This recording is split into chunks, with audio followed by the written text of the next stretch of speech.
다음 날 아침 허수아비는 친구들에게 이렇게 말했다. 나를 축하해. 나는 마침내 오즈로 가서 내 두뇌를 얻을 거야. 내가 돌아올 때 나는 다른 남자들과 같을 거야. 나는 당신을 항상 있는 그대로 좋아했어. 도로시는 단순하게 말했다. 허수아비를 좋아하시다니 친절하시네요. 그가 대답했다. 하지만 제 새로운 뇌가 만들어낼 훌륭한 생각을 들으면 분명 저를 더 좋아하실 겁니다. 그러고 나서 그는 괴활한 목소리로 모두에게 작별 인사를 하고 왕좌의 방으로 가서 문을 두드렸다. 들어오세요. 오즈가 말했다. 허수아비가 안으로 들어가 보니 작은 남자가 창문 옆에 앉아 깊은 생각에 잠겨 있었다. 나는 두뇌를 얻으러 왔습니다. 허수아비가 약간 불안한 어조로 말했다. 아, 네, 그 의자에 앉으세요. 오즈가 대답했다. 머리를 잘라서 죄송하지만 당신의 뇌를 제자리에 놓기 위해 그렇게 해야겠어요. 괜찮아요. 허수아비가 말했다. 다시 씌울 때 더 나은 머리가 될 수만 있다면 제 머리를 떼어도 괜찮아요. 그래서 마법사는 그의 머리를 풀고 짚을 비웠다. 그러고 나서 그는 뒷방으로 들어가서 밀기울을 한 숟갈 집어서 그것을 수많은 핀과 바늘과 섞었다. 그것들을 완전히 흔들어 섞은 후 그는 허수아비의 머리 꼭대기를 혼합물로 채우고 나머지 공간을 지프로 채워서 제자리에 고정했다. 그는 허수아비의 머리를 다시 그의 몸에 고정시킨 뒤 그에게 말했다. 이제부터 너는 위대한 사람이 될 것이다. 내가 너에게 새 두뇌를 많이 주었으니까. 허수아비는 자신의 가장 큰 소원이 이루어져 기쁘고 자랑스러웠으며 오즈에게 따뜻하게 고마움을 전한 후 친구들에게 돌아갔다. 도로시는 호기심 어린 눈으로 그를 바라보았다. 그의 머리는 뇌로 인해 위쪽이 꽤 튀어나와 있었다. 기분이 어때요? 그녀가 물었다. 나는 정말 내가 현명하다고 느끼고 있어. 그는 진지하게 대답했다. 내 뇌에 익숙해지면 모든 것을 알게 될 거야. 머리에 바늘과 핀이 왜 튀어나와 있나요? 양철 나무꾼이 물었다. 그게 그가 똑똑하다는 증거지. 사자가 말했다. 나는 오즈로 가서 내 심장을 가져와야겠어. 나무꾼이 말했다. 그래서 그는 왕좌의 방으로 걸어가 문을 두드렸다. 들어오세요. 오즈가 소리쳤고 나무꾼이 들어와서 말했다. 내 심장을 찾으러 왔어요. 좋아요. 작은 남자가 대답했다. 하지만 당신의 가슴에 구멍을 내야 할 텐데. 그래야 당신의 심장을 올바른 자리에 넣을 수 있을 테니까요. 다치지 않기를 바랍니다. 아니요. 나무꾼이 대답했다. 전혀 느끼지 못할 거예요. 그래서 오즈는 양철가위 한 쌍을 가져와서 양철나무꾼의 가슴 왼쪽에 작고 정사각형 구멍을 냈다. 그런 다음 서랍장으로 가서 실크로만 만들어지고 톱밥으로 채워진 예쁜 심장을 꺼냈다. 정말 아름답지 않나요? 오즈가 물었다. 그렇네요.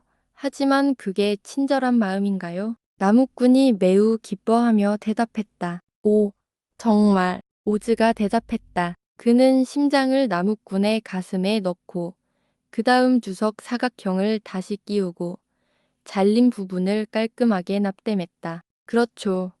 그가 말했다. 이제 당신은 어떤 남자라도 자랑스러워할 만한 심장을 가지고 있군요. 당신의 가슴에 패치를 붙여야 해서 미안하지만 정말 어쩔 수 없었어요. 패치는 신경 쓰지 마세요. 행복한 나무꾼이 외쳤다. 저는 당신에게 매우 감사하며 당신의 친절을 결코 잊지 않을 것입니다. 그러고 나서 양철나무꾼은 친구들에게 돌아갔고 친구들은 그의 행운에 큰 기쁨을 기원했다. 사자는 이제 왕좌의 방으로 걸어가 문을 두드렸다. 들어오세요. 오즈가 말했다. 나는 용기를 얻으러 왔다. 사자가 방 안으로 들어오며 선언했다. 좋습니다. 작은 남자가 대답했다.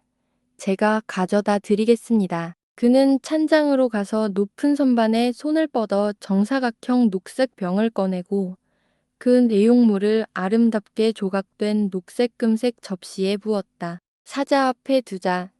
사자는 냄새를 맡더니 마치 그것을 싫어하는 듯이 보였고 마법사는 이렇게 말했다. 마시세요. 무슨 일이에요? 사자가 물었다. 글쎄요.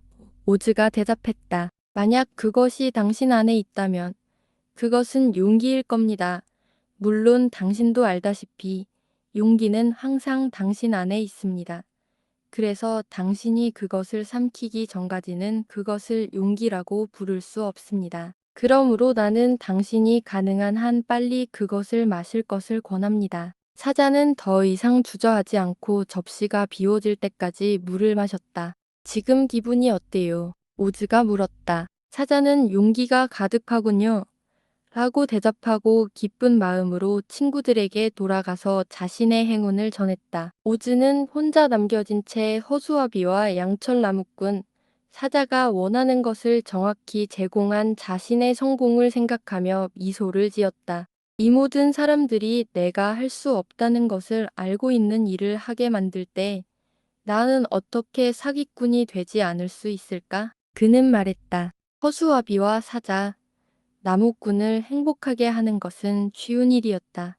그들은 내가 무엇이든 할 수 있다고 상상했기 때문이다. 하지만 도로시를 캔자스로 데려가려면 상상력 이상이 필요할 것이고 나는 그것이 어떻게 가능한지 모른다고 확신한다. 도로시는 3일 동안 오즈로부터 아무 소식도 듣지 못했다.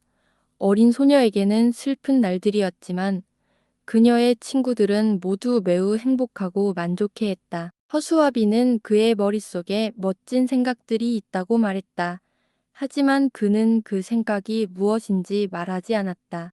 왜냐하면 그는 자신 외에는 아무도 그 생각을 이해할 수 없다는 것을 알았기 때문이다. 양철나무꾼이 걸어 다닐 때 그는 가슴속에서 심장이 덜커덕거리는 것을 느꼈다. 그는 도로시에게 자신이 육신으로 만들어졌을 때 가졌던 것보다 더 친절하고 부드러운 마음을 발견했다고 말했다. 사자는 지상에 아무것도 두려워하지 않으며 군대나 사나운 칼리다족 12마리와 기꺼이 맞서겠다고 선언했다. 그리하여 도로시를 제외한 나머지 일행은 모두 만족했는데 도로시만은 그 어느 때보다 캔자스로 돌아가고 싶어 했다. 네 번째 날, 그녀는 매우 기뻤다. 오즈는 그녀를 불렀고 그녀가 왕좌의 방에 들어갔을 때 그는 그녀를 기쁘게 맞이했다. 앉으세요. 내가 당신을 이 나라에서 빼낼 방법을 찾은 것 같아요. 캔자스로 돌아가는 거예요. 그녀는 간절히 물었다. 캔자스는 잘 모르겠어요. 오즈가 말했다. 어느 방향인지 전혀 모르겠거든요. 하지만 가장 먼저 해야 할 일은 사막을 건너는 거고, 그러면 집으로 가는 길을 쉽게 찾을 수 있을 거예요. 사막을 어떻게 건널 수 있나요? 그녀가 물었다. 글쎄요. 제 생각을 말씀드릴게요. 작은 남자가 말했다. 보시다시피 제가 이 나라에 왔을 때는 풍선을 타고 왔잖아요. 당신도 사이클론에 실려 공중을 통해 왔잖아요. 그래서 사막을 건너는 가장 좋은 방법은 공중을 이용하는 거라고 생각해요. 사이클론을 만드는 건 제 능력을 넘어서는 일이지만 생각해보니 풍선을 만들 수 있을 것 같아요. 어떻게요? 도로시가 물었다. 풍선은 실크로 만들어지고 그 안에 가스를 가두기 위해 접착제로 코팅되어 있습니다. 궁전에 실크가 많이 있으니 풍선을 만드는 데는 문제가 없을 겁니다. 하지만 이 나라에는 풍선을 채워서 띄울 가스가 없습니다. 오즈가 말했다. 도로시는 떠오르지 않는다면 우리에게 아무 소용이 없을 거예요 라고 말했다. 맞아요.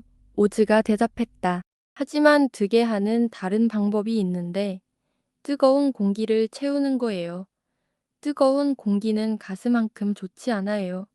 공기가 차가워지면 풍선이 사막에 추락해서 우리는 길을 잃을 테니까요. 우리, 소녀가 외쳤다. 나랑 같이 갈래요? 물론이죠. 오즈가 대답했다. 저는 이제 허튼 소리에 지쳤어요. 제가 이 궁전을 나가면 제 사람들은 제가 마법사가 아니라는 걸 곧 알게 될 거고, 그러면 제가 그들을 속였다는 이유로 화를 낼 거예요. 그래서 저는 하루 종일 이 방에 갇혀 있어야 하고, 지쳐요. 저는 당신과 함께 캔자스로 돌아가서 다시 서커스에 있는 게 훨씬 낫겠어요. 도로시는 당신이 함께 해주면 기쁠 것 같아요 라고 말했다. 고맙습니다. 그가 대답했다. 이제 실크를 꿰매는 것을 도와주시면 풍선 작업을 시작하겠습니다. 그래서 도로시는 바늘과 실을 가져갔고 오즈가 실크 조각을 적절한 모양으로 자르자마자 소녀는 그것들을 깔끔하게 꿰매었다. 처음에는 밝은 녹색 실크 조각이 있었고 그 다음에는 짙은 녹색 조각이 있었고 그 다음에는 에메랄드색 조각이 있었다. 오즈는 풍선을 그 주변에 다른 색조로 만들고 싶어 했기 때문이다. 모든 조각을 꿰매는데 3일이 걸렸지만 완성되었을 때 그들은 20피트가 넘는 녹색 실크가 든 큰 가방을 가지고 있었다. 그런 다음 오즈는 풍선에 안쪽에 얇은 접착제를 발라서 기미를 유지한 뒤 풍선이 완성되었다고 발표했다. 하지만 우리는 탈 바구니가 있어야 해요. 그는 말했다. 그래서 그는 녹색 수염을 가진 군인에게 큰 옷바구니를 가져오라고 했고 그는 그것을 많은 밧줄로 풍선 바닥에 고정했다. 모든 준비가 끝나자 오즈는 자기 백성에게 구름 속에 사는 위대한 형제 마법사를 방문할 것이라고 알렸다. 소식은 도시 전체에 빠르게 퍼졌고 모두가 그 놀라운 광경을 보러 왔다. 오즈는 궁전 앞으로 풍선을 운반하라고 명령했고 사람들은 호기심에 그것을 바라보았다. 양철나무꾼은 큰 나무 더미를 잘라서 불을 피웠고 오즈는 풍선의 바닥을 불 위에 올려놓아 그로부터 나오는 뜨거운 공기가 실크 가방에 걸리도록 했다. 그러자 오즈는 바구니 안으로 들어가 모든 사람들에게 큰 소리로 말했다. 이제 방문하러 갑니다. 내가 없는 동안 허수아비가 당신을 다스릴 것입니다. 당신이 나에게 하듯이 그에게 복종하라고 명령합니다. 풍선 안에 공기가 뜨거워서 풍선의 무게가 바깥 공기보다 훨씬 가벼워져서 이때쯤 풍선은 당에 고정된 밧줄을 3개 잡아당기고 있었다. 어서, 도로시, 오즈가 소리쳤다. 서둘러, 아니면 풍선이 날아갈 거야. 어디에도 토토를 찾을 수 없어요. 도로시가 대답했다. 그녀는 작은 개를 남겨두고 떠나고 싶지 않았다. 토토는 새끼 고양이에게 짖으려고 군중 속으로 달려갔고 도로시는 마침내 그를 발견했다. 그녀는 그를 들어올려 풍선을 향해 달려갔다. 그녀가 풍선에 몇 걸음 떨어진 곳에 있을 때 오즈가 손을 내밀어 그녀를 바구니에 넣도록 도우려 했을 때 콱! 밧줄이 끊어지고 풍선은 그녀 없이 공중으로 떠올랐다. 돌아와. 그녀는 소리쳤다. 나도 가고 싶어. 돌아올 수 없어. 도로시 바구니에서 오즈가 외쳤다. 안녕. 안녕. 모두가 소리쳤고 모든 시선은 바구니를 타고 있는 오즈에게로 향했다. 풍선은 점점 더 하늘로 올라가고 있었다. 그리고 그것은 오즈, 위대한 마법사를 본 마지막 장면이었지만 그가 오마하에 무사히 도착했을 수도 있고 우리가 아는 한 지금 거기에 있을 수도 있다. 하지만 사람들은 그를 사랑스럽게 기억하며 서로에게 말했다. 오즈는 항상 우리의 친구였죠. 그가 여기 있을 때 그는 우리를 위해 아름다운 에메랄드 시티를 건설했고 이제 그는 떠났고 그는 현명한 허수아비를 남겨 우리를 다스리게 했어요. 그럼에도 불구하고 그들은 여러 날 동안 위대한 마법사를 잃은 것을 슬퍼했으며 위로를 받지 못했다. 도로시는 캔자스로 다시 돌아가겠다는 희망이 사라져서 몹시 울었다. 하지만 모든 것이 끝났다고 생각하자 풍선을 타고 올라가지 않아서 다행이었다. 그리고 오즈를 잃은 것이 안타까웠고 그녀의 동료들도 마찬가지였다. 양철나무꾼이 그녀에게 와서 말했다. 진짜로 내 사랑스러운 심장을 준 사람을 애도하지 못한다면 나는 배은망덕한 사람이 될 것입니다. 오즈가 사라졌기 때문에 조금 울고 싶습니다. 당신이 친절하게 내 눈물을 닦아주시면 내가 녹슬지 않을 것입니다. 기쁘게요. 그녀가 대답하고 즉시 수건을 가져왔다. 그러고 나서 양철나무꾼은 몇 분간 울었고 그녀는 눈물을 주의 깊게 지켜보다가 수건으로 닦았다.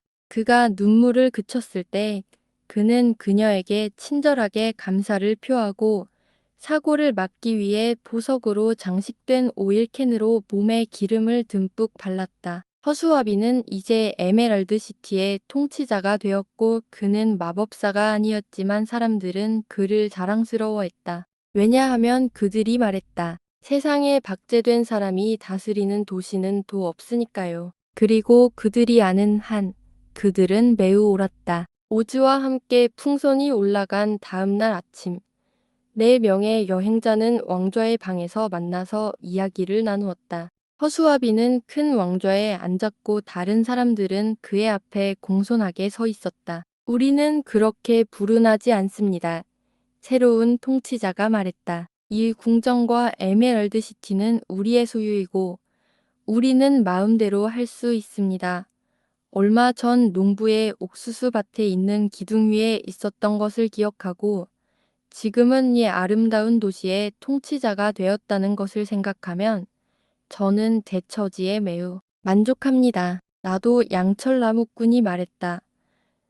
내 새로운 심장이 매우 마음에 들어요. 그리고 사실 그게 내가 세상에서 바랐던 유일한 것이었어요. 저는 지금까지 살았던 모든 짐승만큼 용감하다는 것을 아는 것으로 만족합니다. 아니, 그보다 더 용감하다는 것도 알고 있습니다. 사자가 겸손하게 말했다. 도로시가 에메랄드 시티에서 사는 것에 만족한다면 허수아비가 계속해서 말했다. 우리 모두 함께 행복할 수도 있을 겁니다. 하지만 저는 여기서 살고 싶지 않아요. 도로시가 외쳤다. 저는 캔자스로 가서 에미모와 헨리 삼촌과 함께 살고 싶어요. 그렇다면 우리가 무엇을 할 수 있을까요? 나무꾼이 물었다. 허수아비는 생각하기로 결심했고 그는 너무 열심히 생각해서 그의 뇌에서 저림과 바늘이 튀어나오기 시작했다. 마침내 그는 말했다. 날개 달린 원숭이를 불러 사막을 건너도록 부탁해보는 건 어때요? 그럴 생각은 전혀 못했어요. 도로시가 기쁨에 넘쳐 말했다. 그냥 그게 문제야. 즉시 황금 모자를 찾으러 가겠어요. 그녀가 그것을 왕좌의 방으로 가져왔을 때 그녀는 마법의 말을 했다. 그러자 곧 날개 달린 원숭이 무리가 열려있는 창문으로 날아와 그녀 옆에 섰다. 이게 두 번째로 우리를 부르는 거예요. 원숭이 왕이 어린 소녀 앞에 절하며 말했다. 무엇을 원하세요? 도로시는 나와 함께 캔자스로 날아가셨으면 좋겠어요. 라고 말했다. 그러나 원숭이 왕은 고개를 저었다. 그럴 수 없습니다. 그가 말했다. 우리는 이 나라에 속해 있고 이 나라를 떠날 수 없습니다. 캔자스에는 날개 달린 원숭이가 한 번도 없었고 앞으로도 없을 겁니다. 그들은 거기에 속하지 않기 때문입니다. 우리는 우리의 힘으로 여러분을 기꺼이 섬기겠지만 사막을 건널 수는 없습니다. 안녕히 계세요. 그리고 다시 한 번 절을 한 원숭이 왕은 날개를 펴고 창문을 통해 날아갔고 그의 일행도 그 뒤를 따랐다. 도로시는 실망해서 울 준비가 되어 있었다. 나는 황금 모자의 매력을 헛되이 낭비했어요. 날개 달린 원숭이들이 나를 도울 수 없기 때문이죠. 라고 그녀는 말했다. 정말 안타까운 일이네요. 마음이 따뜻한 나무꾼이 말했다. 허수아비는 다시 생각에 빠졌고 그의 머리가 너무 끔찍하게 튀어나와서 도로시는 머리가 터질까봐 두려웠다. 녹색 수염을 가진 군인을 불러서 조언을 구합시다. 그가 말했다. 그래서 군인은 불려나와 조심스럽게 왕좌의 방으로 들어갔다. 오즈가 살아있는 동안은 문 너머로 더 들어가는 것이 허락되지 않았기 때문이다. 이 어린 소녀는 허수아비가 군인에게 말했다. 사막을 건너고 싶어 해요. 어떻게 그럴 수 있을까요? 군인이 대답했다. 오즈 본인을 제외하고는 아무도 사막을 건넌 적이 없습니다. 나를 도울 수 있는 사람이 아무도 없나요? 도로시가 진지하게 물었다. 글린다가 그럴 수도 있겠네요. 그가 제안했다. 글린다가 누구죠? 허수아비가 물었다. 남쪽의 마녀. 그녀는 모든 마녀 중에서 가장 강력하고 콰들링을 다스립니다. 게다가 그녀의 성은 사막 가장자리에 있어서 그녀는 사막을 건너는 방법을 알고 있을 거예요. 글린다는 좋은 마녀죠. 아이가 물었다. 쿼들링은 그녀가 착하다고 생각해요. 군인이 말했다. 그리고 그녀는 모든 사람에게 친절해요. 글린다는 아름다운 여성이라고 들었어요. 그녀는 오래 살았음에도 불구하고 젊음을 유지하는 법을 알고 있어요. 도로시는 그녀의 성으로 어떻게 갈 수 있나요? 라고 물었다. 길은 남쪽으로 곧게 뻗어 있습니다. 그가 대답했다. 하지만 여행자들에게는 위험이 가득하다고 합니다.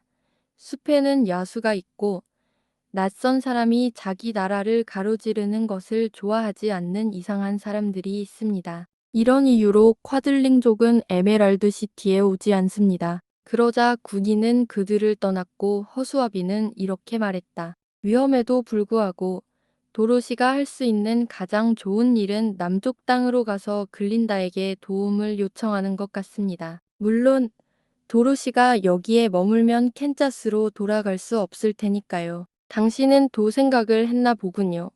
양철나무꾼이 말했다. 네라고 허수아비가 말했다. 사자는 말했다.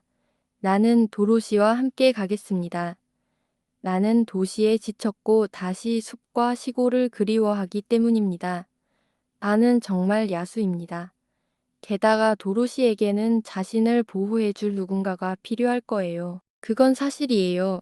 나무꾼이 동의했다. 내 도끼가 그녀에게 도움이 될 수도 있으니까요. 그래서 저도 그녀와 함께 남쪽 땅으로 갈게요. 언제부터 여행을 시작할까요? 허수아비가 물었다. 함께 가시나요? 그들은 놀라서 물었다. 물론이죠. 도로시가 없었다면 저는 결코 두뇌를 가질 수 없었을 겁니다. 그녀는 저를 옥수수 밭의 기둥에서 들어올려 에메랄드 시티로 데려왔습니다. 그러니 제 행운은 모두 그녀 덕분이며 그녀가 캔자스로 영원히 돌아갈 때까지 그녀를 떠나지 않을 겁니다. 고맙습니다. 도로시가 고맙게 말했다. 여러분 모두 저에게 매우 친절합니다. 하지만 가능한 한 빨리 여행을 시작하고 싶습니다. 우리는 내일 아침에 출발할 거예요. 허수아비가 대답했다. 그러니 이제 모두 준비합시다. 긴 여행이 될 테니까요. 다음 날 아침 도로시는 예쁜 녹색 소녀에게 작별 키스를 했고 그들은 모두 문까지 함께 걸어온 녹색 수염을 가진 군인과 악수를 했다. 성문의 수호자가 그들을 다시 보았을 때 그들이 아름다운 도시를 떠나 새로운 문제에 휘말릴 수 있다는 사실에 크게 놀랐다. 그러나 그는 즉시 그들의 안경을 풀어 녹색 상자에 다시 넣고 그들에게 가지고 다닐 수 있도록 많은 좋은 소원을 빌었다. 당신은 이제 우리의 통치자입니다. 그가 허수아비에게 말했다. 그래서 당신은 가능한 한 빨리 우리에게 돌아와야 합니다. 허수아비는 할 수만 있다면 그렇게 할게요. 라고 대답했다. 하지만 먼저 도로시가 집에 갈 수 있도록 도와줘야 해요. 도로시는 착한 수호자에게 마지막 작별 인사를 하면서 이렇게 말했다. 저는 여러분의 사랑스러운 도시에서 매우 친절하게 대우받았고 모든 사람들이 저에게 잘해주었습니다. 제가 얼마나 감사한지 말로 표현할 수 없습니다. 그가 대답했다. 우리는 당신을 우리와 함께 두고 싶지만 캔자스로 돌아가고 싶다면 방법을 찾기를 바랍니다. 그러고 나서 그는 외벽에 문을 열었고 그들은 걸어나가 여행을 시작했다. 우리 친구들이 남쪽 땅을 향해 얼굴을 돌릴 때 태양이 밝게 빛났다. 그들은 모두 기분이 좋아 함께 웃고 이야기를 나누었다. 도로시는 다시 한번 집에 갈 희망으로 가득 찼고 허수아비와 양철나무꾼은 그녀에게 도움이 되어 기뻤다. 사자는 기쁜 마음으로 신선한 공기의 냄새를 맡고 다시 시골에 왔다는 순수한 기쁨으로 꼬리를 좌우로 휘저었고 토토는 사자 주위를 뛰어다니면 아방과 나비를 쫓아다니면서 치종일관 즐겁게 짖었다. 도시 생활은 나와 전혀 맞지 않아요. 사자가 빠른 속도로 걸어가며 말했다. 나는 그곳에 살았던 이후로 살을 많이 잃었죠.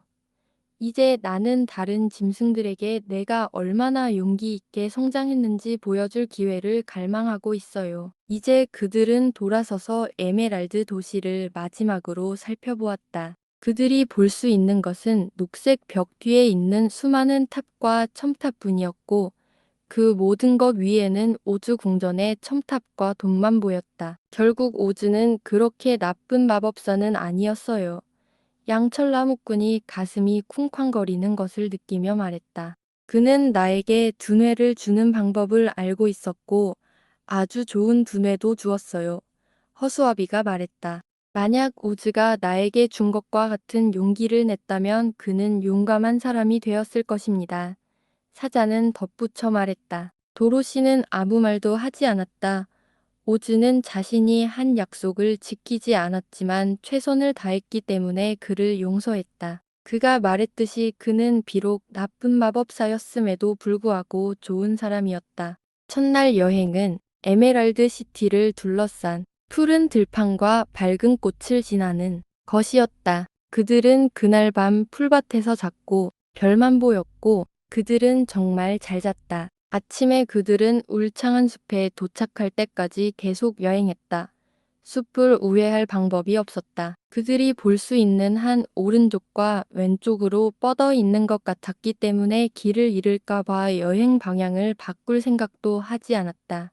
그래서 그들은 숲으로 들어가기 가장 쉬운 곳을 찾았다. 선두에 있던 허수아비는 마침내 일행이 그 아래로 지나갈 만큼 가지가 넓게 펼쳐진 큰 나무를 발견했다. 그래서 그는 나무를 향해 걸어갔지만 그가 첫 번째 가지 아래에 도착하자마자 나뭇가지들이 몸을 구부려 그를 감싸고 있었고 다음 순간 그는 땅에서 솟아올라 동료 여행자들 사이로 곤두박질 쳤다. 이것은 허수아비에게 상처를 주지는 않았지만 그를 놀라게 했고 도로시가 허수아비를 안았을 때 허수아비는 다소 어지러워 보였다. 사자는 여기 나무들 사이에 또 다른 공간이 있어요라고 말했다. 허수아비가 말했다. 먼저 한번 해보죠. 던져져도 아프지 않으니까요. 그는 말하면서 다른 나무로 걸어갔지만 큰 나무 가지들이 즉시 그를 붙잡고 다시 뒤로 던졌다. 이건 이상하네요. 도로시가 소리쳤다. 우리는 어떻게 해야 할까요? 나무들이 우리와 싸우고 우리의 여행을 멈추기로 결심한 것 같습니다. 사자가 말했다. 내가 직접 시도해 볼게. 나무꾼이 말하며 도끼를 어깨에 메고 허수아비를 그렇게 거칠게 다루었던 첫 번째 나무로 걸어갔다. 큰 가지가 그를 잡으려고 구부러졌을 때 나무꾼은 너무 사납게 베어서 둘로 잘랐다. 나무는 즉시 고통스러워하는 듯 모든 가지를 흔들기 시작했고 양철 나무꾼은 그 아래로 안전하게 지나갔다. 어서. 그는 다른 사람들에게 소리쳤다. 빨리. 그들은 모두 앞으로 달려가 나무 아래를 다치지 않고 지나갔다. 다만 토토는 작은 가지에 걸려서 울부짖을 때까지 흔들렸다.